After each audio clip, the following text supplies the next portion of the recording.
Welcome to the Sports Tech HQ podcast, the show where we explore the latest innovations transforming the sports and technology sectors. I'm Jeff Hintz, and today I'm joined by Joshua Ward, CEO of Terminus Technologies. Joshua brings a wealth of experience from diverse sectors, including smart cities, fintech, motorsports, and biotech. At Terminus Technologies, Josh is leading the charge in revolutionizing urban mobility and fan experiences by combining AI, LIDAR, and smart camera systems to provide real-time insights that improve crowd management and event operations. Josh, thanks so much for joining us today, all the way from the United Kingdom. Absolutely. Thank you so much. It is an absolute pleasure to be here. Yeah, thanks for coming back to Indy. Not your first time here. No, been here a few times, but just a little bit colder this time. Yeah, just a little bit. So it'll warm up, I promise. Just give it a couple months. So Terminus has made a name for itself really in urban mobility and crowd data analytics. And maybe could you explain a little bit about how the company's journey, you started in motorsports and now where you're going into, urban monitoring as well as smart cities and sports in particular? Yeah, absolutely. As you said, Terminus's journey started in motorsports back at the end of 2020. We, over COVID, over that time, decided we wanted to try and build a camera that could monitor vehicles at high speed to a very fine degree of precision. And we were incredibly successful in doing that. We developed our first camera that was able to monitor a vehicle at up to 200 miles an hour to 3 centimeters of precision. This data became incredibly useful for motorsport because it means that actually at any one time they know where cars are. GPS tends to have a few issues. It tends to be quite tough at those kinds of speeds to keep those cars monitored. It also means that in like circuit racing, they're actually able to monitor the position for any out of bounds gains. So if a car is running off track to gain time or any things like that, you're able to actually determine exactly to a very good degree how much time they gained by running off that track, knowing the trajectory paths and how far they ran off. Okay. Over time, though, we realized that if we could track a car at 200, we could do it at 30. And we saw a huge opportunity in smart cities to be able to go and revolutionize that industry, to go and actually help cities better understand themselves so that they can become smarter, safer, more efficient. The overall goal was to give the cities the amount of data that they needed to be able to make correct decisions, to be able to drive themselves forward, to actually better design those cities for their constituents. I see. So any during that transition when you learned, okay, there's a broader application off track into cities and stadiums, what did you learn there? Any key challenges you faced during that transition? And when you start looking at cities and the kinds of data that they have access to already, it's actually a really wide playing field. There's some cities, like major cities like New York, Miami, LA that have huge amounts of information. And then there's smaller townships that actually have access to next to none. So how do you best design a platform that can serve both of them?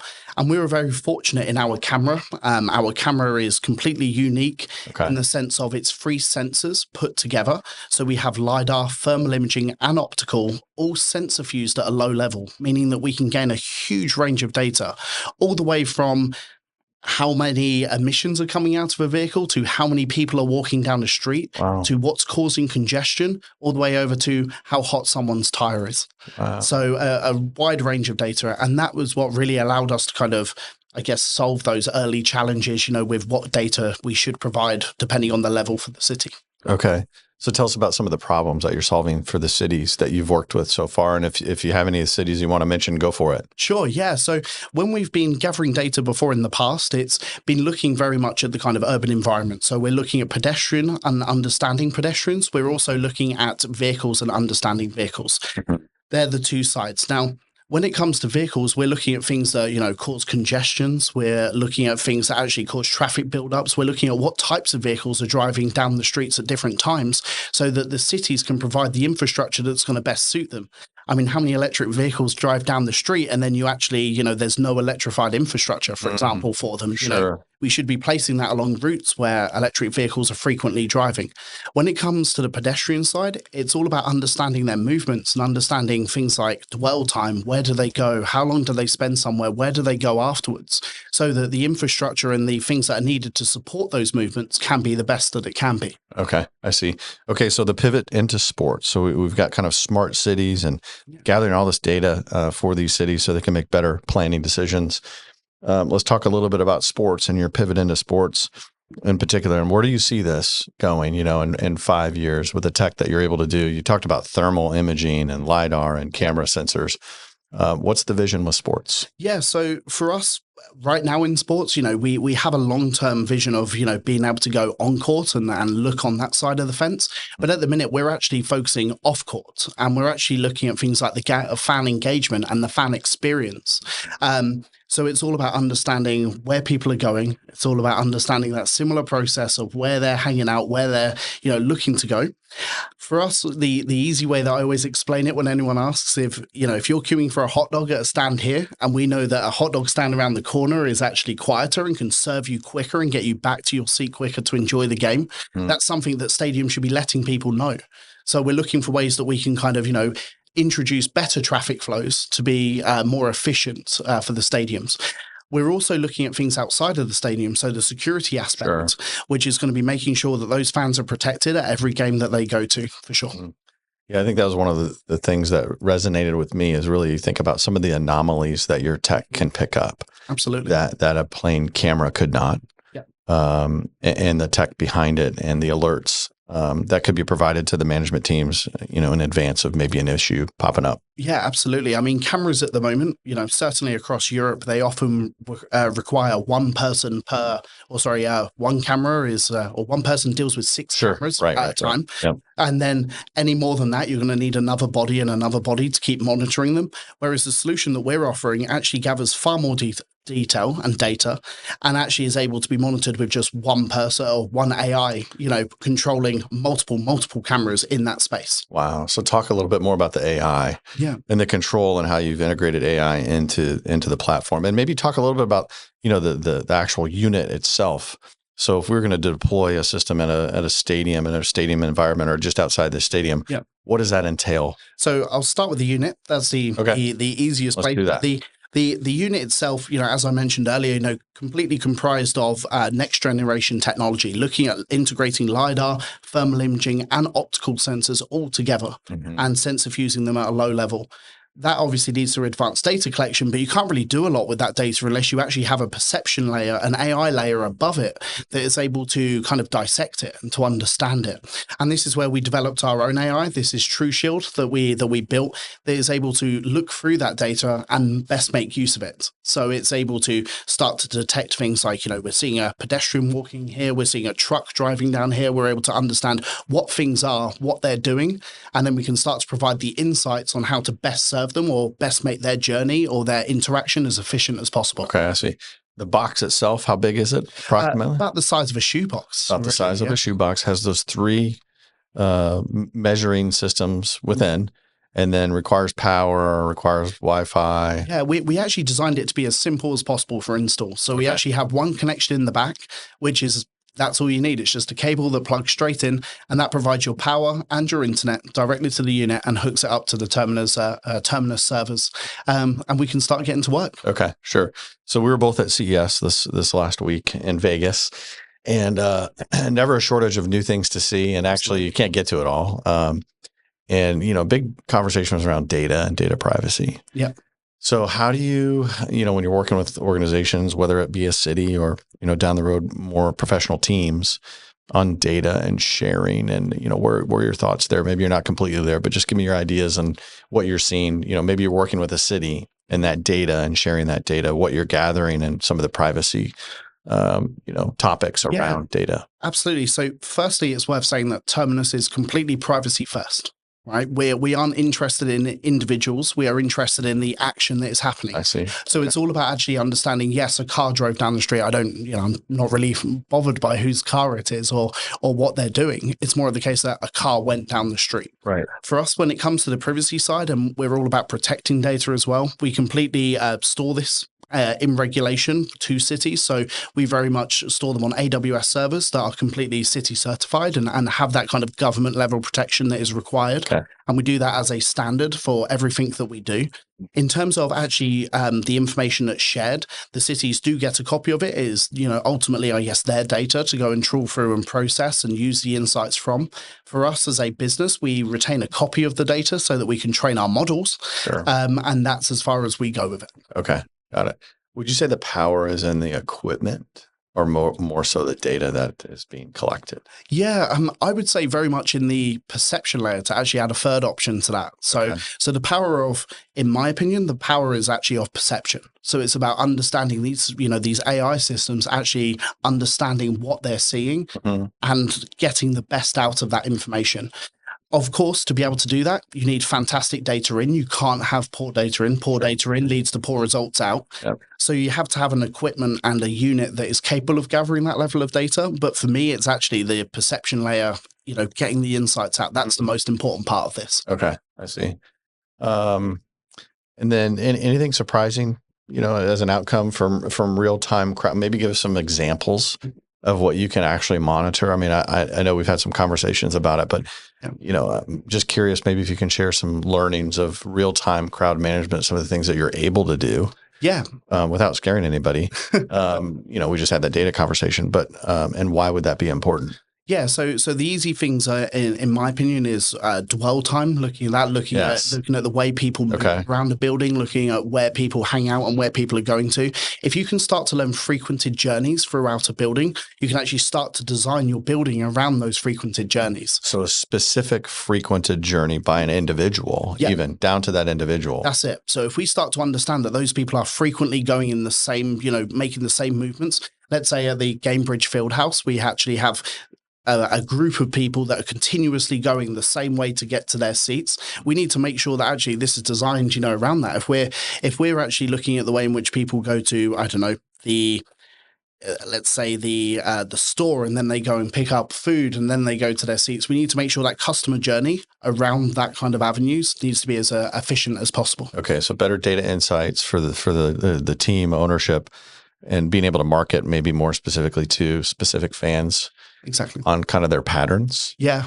I think I remember an example of you could actually tell me how many people walk through a building that are under 5 foot tall, for instance. Sure. Yeah. And why would that be important, right? Yeah. So data around kind of the types of fans, heights of fans that we're getting actually allows us to then go and look at the, doorways that we look at, or ways in which they get to their seats, for example. So paths there. And I'm thinking even families. Like this is maybe a family night, and we didn't even know it was going to be a family night, right? Exactly. Bringing young fans to the arena, which then may inform them of how they market to those fans going forward or during that game. So really fascinating things that you're able to capture with LIDAR. And tell me why LIDAR, when you think about, let's go back to the three things you're measuring. You've got a LIDAR technology in the box. Yeah. You have thermal imaging. Yeah. And the third was camera, right? Yes. That's right. And you're taking those three things together and you're putting all that together to gain the insights. Yes. Can you talk a little bit about LIDAR? Maybe explain what it is, for our listeners. Sure. And why it might be a better solution than just solely camera vision. Yep, absolutely. So LIDAR, the easiest way that I always explain it is, do you know radar? So instead of sending out pulses of sound to be able to build an image, obviously of what reverberates back, actually this does it off beams of light and refraction back. So it builds an image off of sending millions of points of light straight out, and it allows to build an image from that. The beauty of LIDAR is that it's completely adverse weather. It doesn't get affected by that. It means that if it's dark outside, it doesn't get affected by that. So it means that we can operate in a wide range of conditions. But for us, our big advantage with LIDAR is distance measurement. Okay. So because we know exactly where the refraction was of light back, we can actually see exactly the distance of something that was away from our units.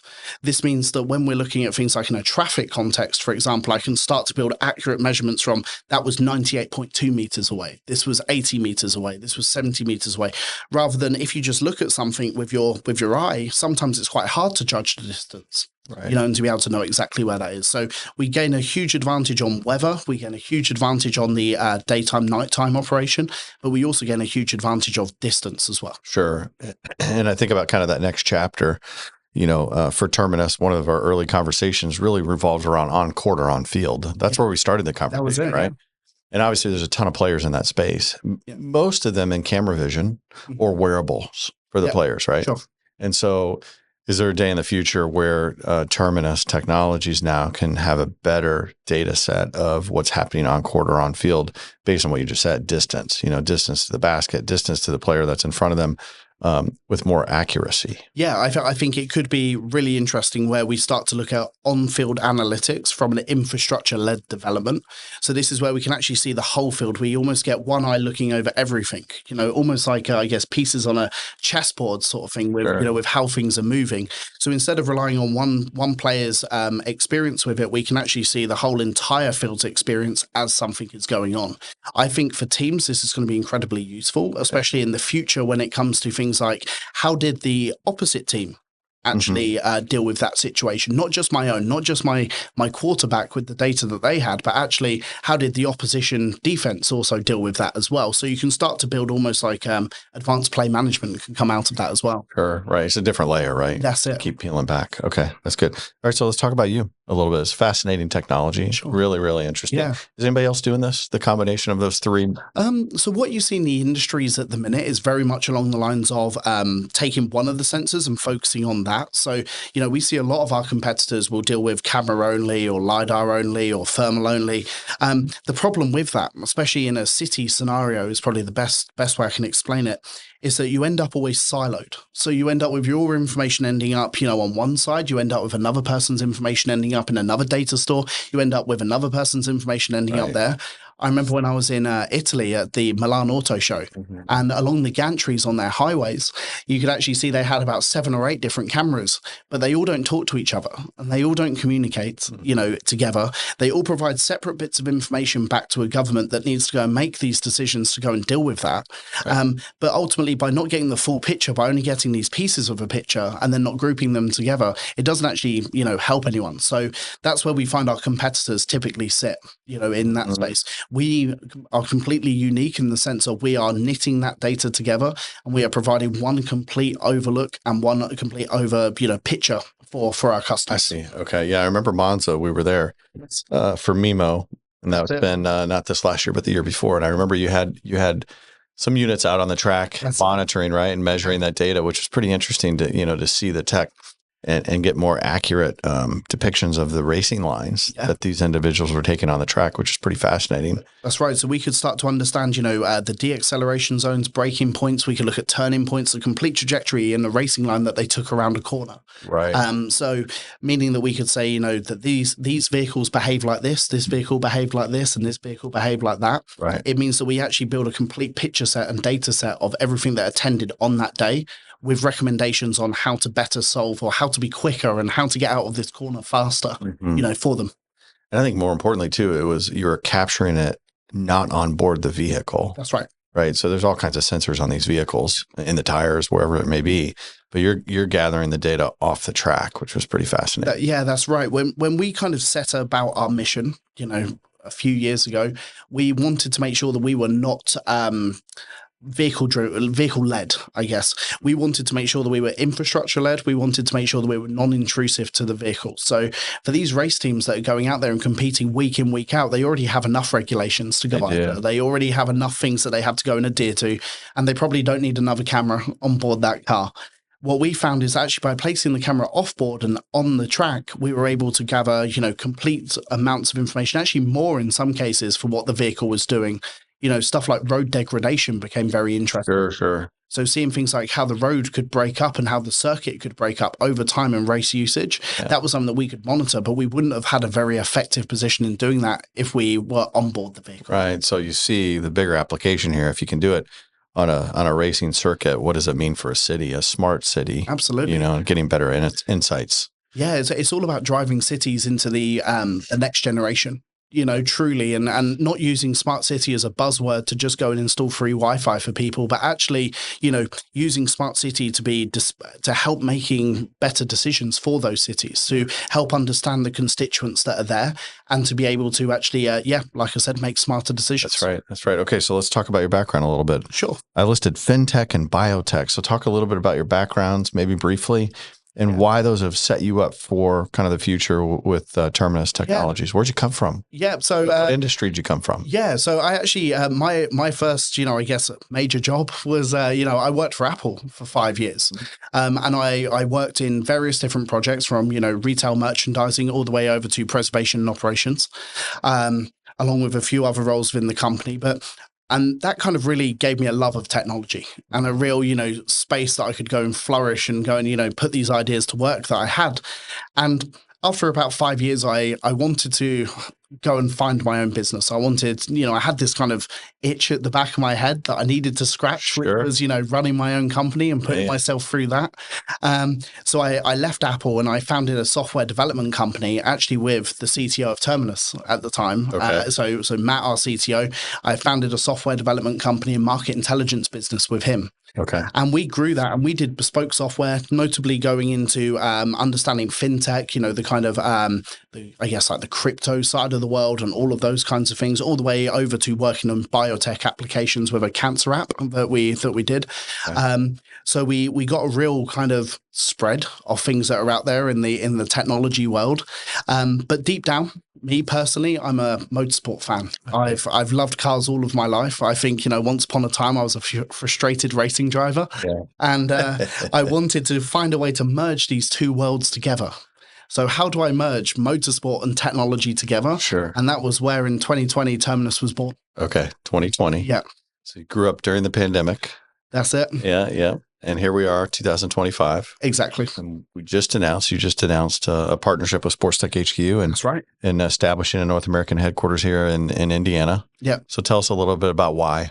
Yeah. So for us with Sports Tech, I've never seen such a space that is as welcoming to outside technology to go and better their industries as what the state of Indiana and sports tech as a business welcomes.